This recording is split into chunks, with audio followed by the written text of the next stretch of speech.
신앙의 위기는 하나님의 은혜를 기억하지 못할 때 시작됩니다. 머리로는 하나님의 주신 은혜를 아는 것 같은데 마음 가운데 새기지 못할 때 우리는 분노와 걱정과 근심에 쌓이게 됩니다. 하나님께 받은 은혜를 기억하면서 하나님께 찬송을 올려드릴 때 그 찬송은 우리 영을 새롭게 할 것이고 더 깊은 감사로 나아가게 될 것입니다. 감사와 찬양의 선순환을 이루시는 복된 하루 되시기를 바랍니다.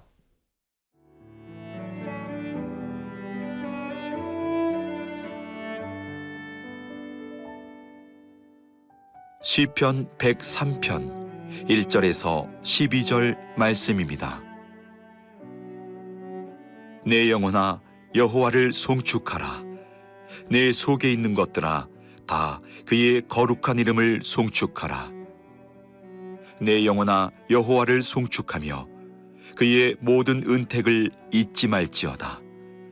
그가 네 모든 죄악을 사하시며 내 모든 병을 고치시며 내 생명을 파멸에서 속량하시고 인자와 긍휼로 관을 씌우시며 좋은 것으로 내 소원을 만족하게 하사 내 청춘을 독수리같이 새롭게 하시는도다. 여호와께서 공의로운 일을 행하시며 억압당하는 모든 자를 위하여 심판하시는도다. 그의 행위를 모세에게 그의 행사를 이스라엘 자손에게 알리셨도다. 여호와는 긍휼이 많으시고 은혜로우시며 노하기를 더디하시고 인자하심이 풍부하시도다. 자주 경책하지 아니하시며 노를 영원히 품지 아니하시리로다. 우리의 죄를 따라 우리를 처벌하지는 아니하시며 우리의 죄악을 따라 우리에게 그대로 갚지는 아니하셨으니 이는 하늘이 땅에서 높음같이 그를 경외하는 자에게 그의 인자하심이 크심이로다. 동이 서에서 먼 것 같이 우리의 죄과를 우리에게서 멀리 옮기셨으며. 오늘 본문은 시편 103편입니다. 오늘 시편의 저자는 다윗입니다. 다윗은 자신을 향하여 여호와를 송축하라고 명령하며 시를 시작하고 있습니다. 1절을 함께 보도록 하겠습니다. 내 영혼아 여호와를 송축하라. 내 속에 있는 것들아 다 그의 거룩한 이름을 송축하라. 다윗은 자기 영혼을 향하여 명령하고 있습니다. 여기서 영혼은 몸의 반대 개념이 아니라 전 인격을 말합니다. 내 속에 있는 모든 것들 또한 내 마음, 생각, 에너지, 전 인격을 의미하는 것입니다. 다윗은 지식으로만 하나님을 찬양할 것이 아니라 전 인격을 다 드림으로 하나님을 찬양하라고 권면하고 있는 것입니다. 그렇다면 우리는 어떻게 하나님을 전 인격적으로 찬양할 수 있을까요? 2절에 보면 그 비결이 나와 있습니다. 2절을 보도록 하겠습니다. 내 영혼아 여호와를 송축하며 그의 모든 인택을 잊지 말지어다. 진정한 찬양은 하나님이 주신 은혜를 기억하는 것으로부터 시작되는 것입니다. 하나님의 은혜를 기억하지 못할 때 우리의 찬양은 힘이 없는 형식적인 찬양으로 흘러갈 것입니다. 그리하여 이어지는 3절에서 5절까지 다윗은 자신이 경험한 하나님의 은혜를 나열하고 있습니다. 우리 3절을 보시겠습니다. 그가 내 모든 죄악을 사하시며 내 모든 병을 고치시며. 첫 번째로 다윗은 하나님께서 자신의 모든 죄악 가운데서 건져주심을 기억하고 그것을 찬송하고 있는 것입니다. 또한 모든 질병에서 구속하셨다라고 고백하고 있습니다. 모든 질병 가운데는 우리의 심령의 아픔과 육체적인 질병 모든 것을 포함하고 있는 것입니다. 하나님으로부터 치유를 경험할 때 하나님께 진정으로 찬양으로 나아갈 수 있는 것입니다. 우리 4절을 보도록 하겠습니다. 내 생명을 파멸에서 속량하시고 인자와 긍휼로 간을 씌우시며. 다윗은 하나님께서 자신을 파멸의 운동위에서 건져주셨다라고 고백하고 있습니다. 뿐만 아니라 다윗은 사랑과 긍휼로 둘러싸여지는 은혜를 고백하고 있습니다. 다윗은 여러 번 죽을 고비를 하나님의 은혜로 넘긴 적이 있습니다. 그것이 너무나 감사였고 자신의 그 하나님의 은혜가 자신을 둘러싸고 있는 것을 경험했던 것입니다. 인자와 긍휼로 관을 씌운다는 것은 호위되다는 것을 강조하는 것입니다. 앞을 바라보나 뒤를 바라보나 좌우를 살펴보고 위아래를 다 살펴보아도 하나님의 은혜가 항상 함께 있음을 고백하는 것입니다. 5절을 보겠습니다. 좋은 것으로 내 소원을 만족케 하사 내 청춘을 독수리같이 새롭게 하시는도다. 하나님부터 오는 만족을 경험하였습니다. 이 땅에 어떤 것도 우리의 마음을 만족시킬 수 없습니다. 오직 하나님께서 주신 만족만이 참된 만족인 것입니다. 하나님께 만족함을 경험할 때 우리 심령이 새롭게 되고 독수리가 날개친 같이 솟아오르게 되는 것입니다.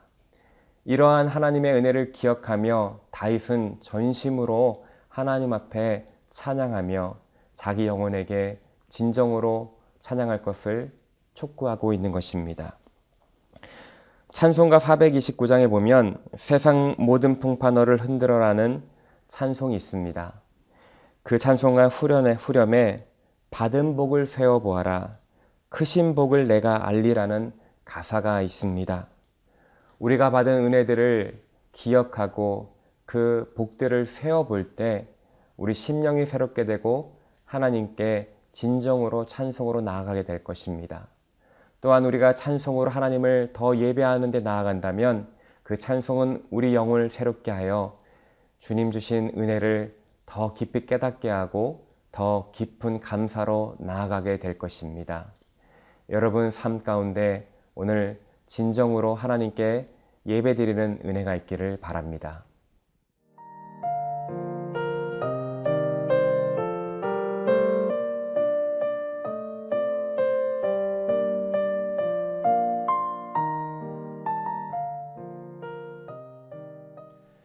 개인적으로 받은 은혜를 묵상하며 찬송으로 나아가던 다윗은 이제 자연스럽게 공동체에 베푸신 하나님의 은혜에 주목하기 시작하였습니다.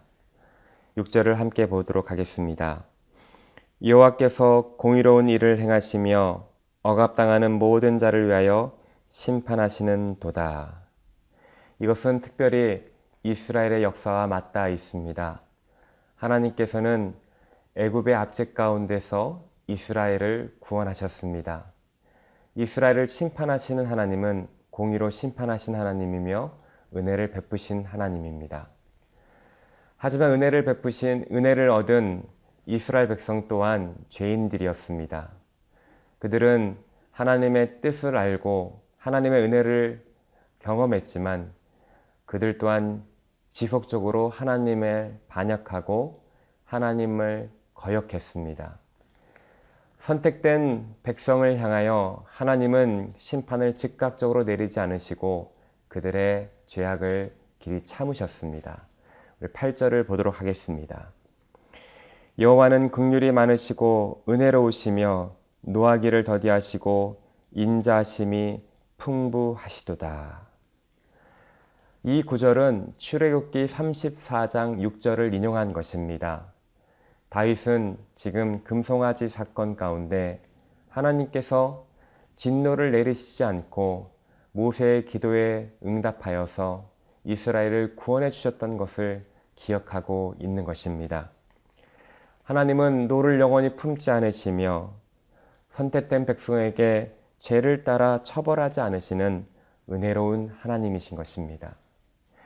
언뜻 이러한 죄를 따라 처벌하지 않으신 하나님은 6절에 나온 공의로 심판하신 하나님과 상치되는 것 같습니다. 하나님께서는 어떻게 이 충돌을 해결하셨습니까?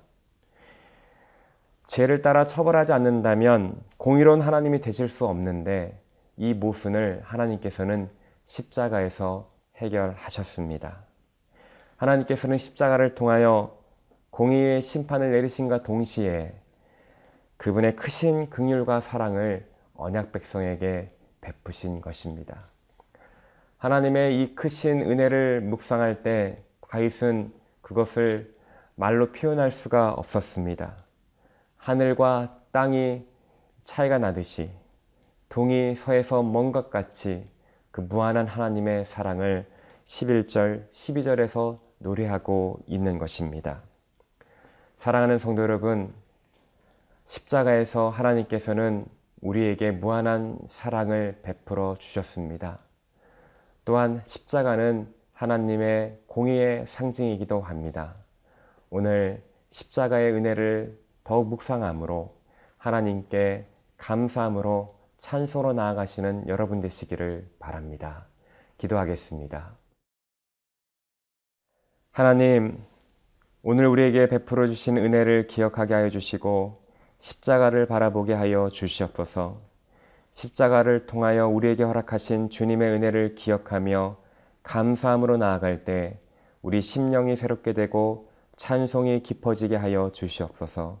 감사드리며 우리 구주 예수 그리스도의 이름으로 기도드렸습니다. 아멘.